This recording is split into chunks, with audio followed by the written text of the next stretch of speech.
नमस्कार। क्या भारत चीन के साथ खड़ा होगा अमेरिका के साथ जो एक वैश्विक स्तर पर प्रतिस्पर्धा का दौर शुरू होने वाला है जो कि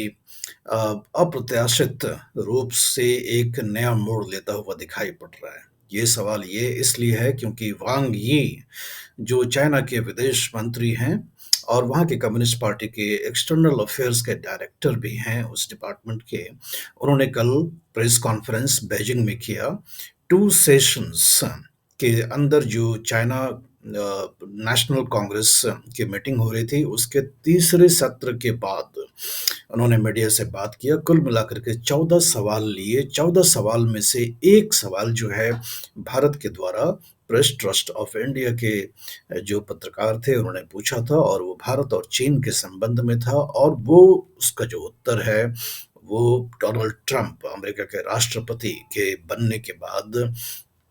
जो वैश्विक मंच पर उथल-पुथल की स्थिति है उसके बारे में था।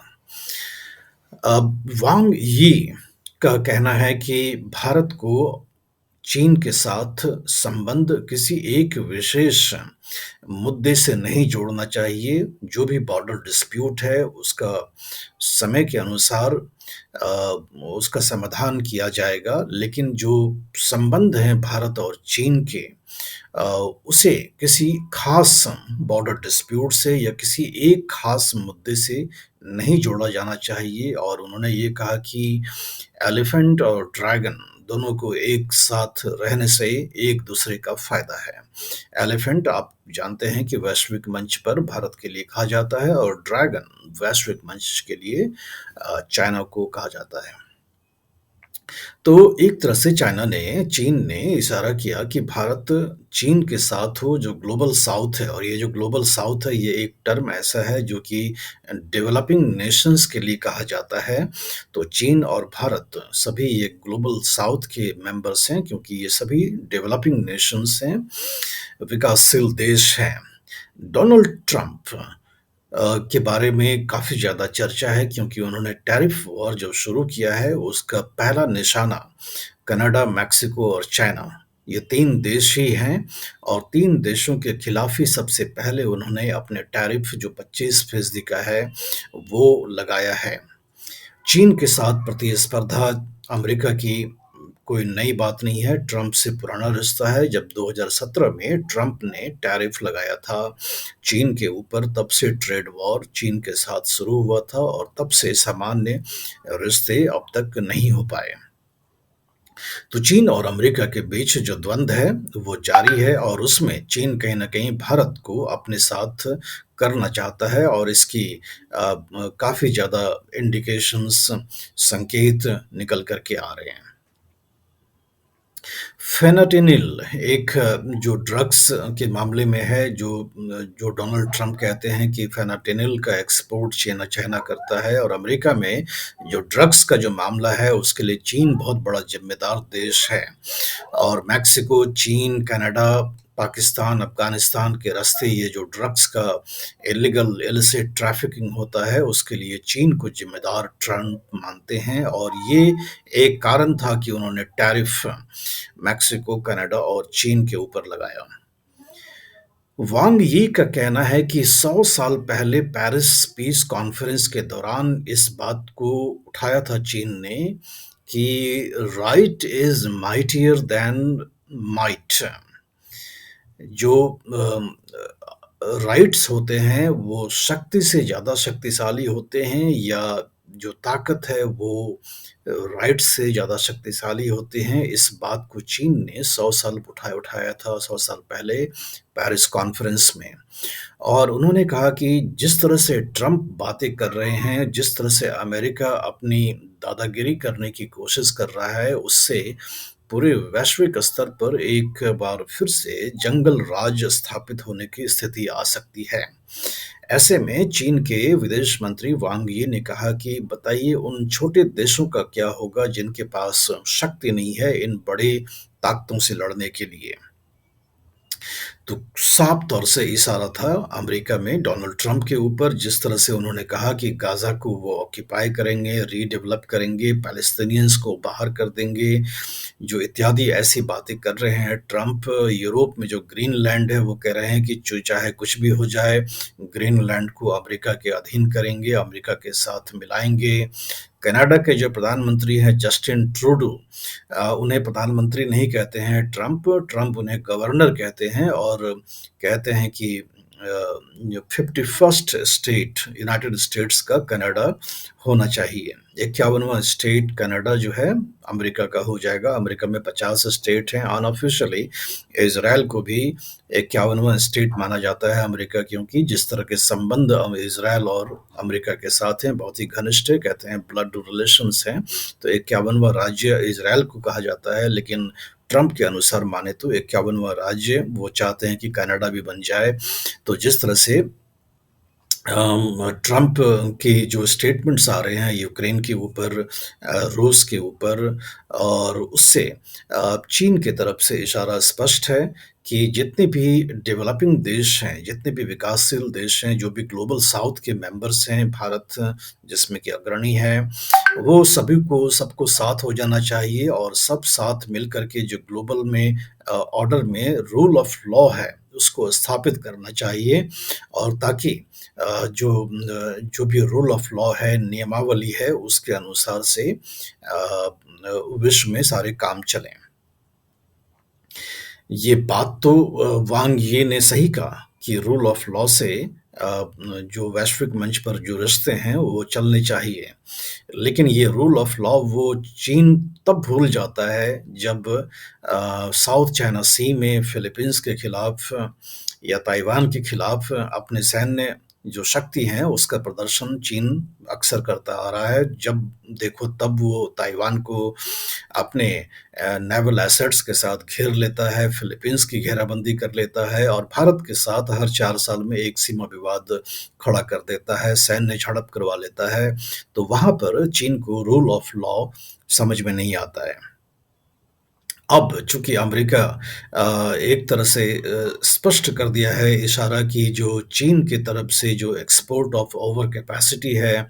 बहुत ही सस्ते दाम पर अपने माल को अमेरिकी बाज़ार में बेचता है, वैसी स्थिति अब नहीं बनी रहेगी। 2017 के बाद चीन ने ट्रंप जब उस समय राष्ट्रपति थे अमेरिका के, तब भी लगाया था टैरिफ, ट्रेड वॉर तब भी स्टार्ट हुआ था, लेकिन चीन ने नया तरीका ये खोज लिया कि अब चीन से निर्यात नहीं कर के उन्होंने वियतनाम में, लैटिन अमेरिका में, अफ्रीका में जैसे कई सारे देशों में अपनी प्रोडक्शन कैपेसिटी को एस्टैब्लिश किया और वहाँ से सामान को निर्यात करना शुरू किया अमेरिका में। तो इस तरह से इनडायरेक्ट एक्सपोर्ट चीन कर के पहला जो ट्रम्प टैरिफ था उसका रास्ता निकाल लिया था। लेकिन इस बार ट्रंप ने इनके सारे जो पुराने किए हुए काम थे उन पर स्टडी वो कर चुके हैं और इस बार वो कोई रास्ता नहीं छोड़ रहे हैं कि चीन किसी भी तरह से अमेरिका में अपने सामान बेचने का फ़ायदा उठा सके। टू सेशंस जो चीन में अभी हुआ और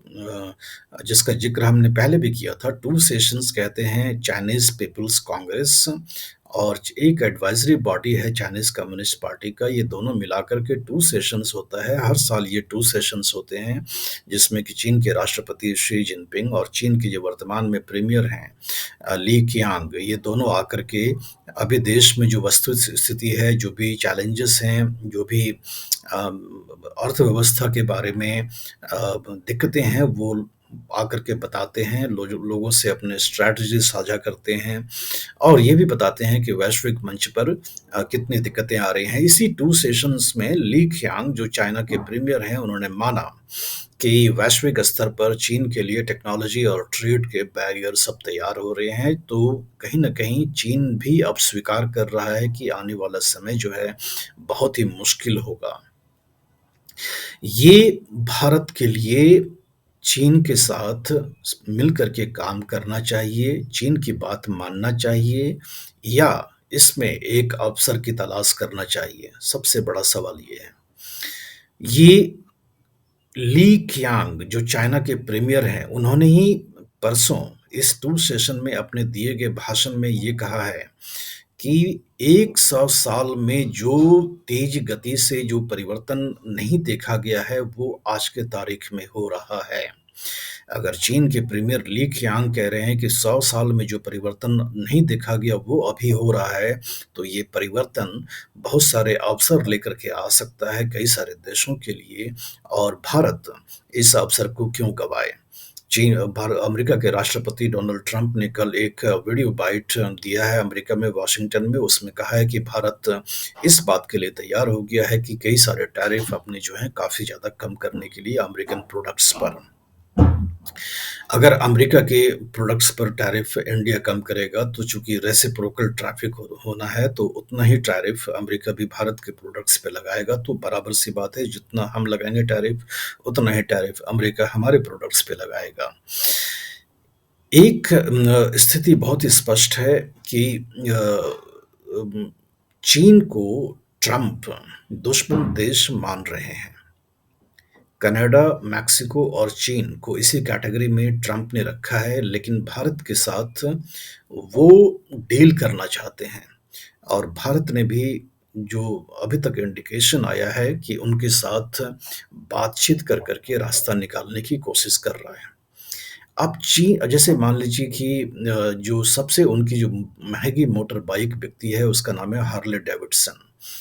वो उस पर टैरिफ अगर 150% भारत लगाता है और उसको कम कर दे उनके हिसाब से, तो तब भी हार्ले डेविडसन भारत में कितने दाम पर बिकेगा? अगर उसकी एक आकलन करें तो वो कम से कम 10 लाख रुपए से नीचे का बाइक नहीं बिकेगा। 10 लाख रुपए का बाइक भारत में बहुत ही कम संख्या में कोई खरीदेगा इतनी महँगी बाइक। तो भारत कहीं न कहीं इस बात को सोचना चाहिए कि इसका हम फ़ायदा कैसे उठा सकते हैं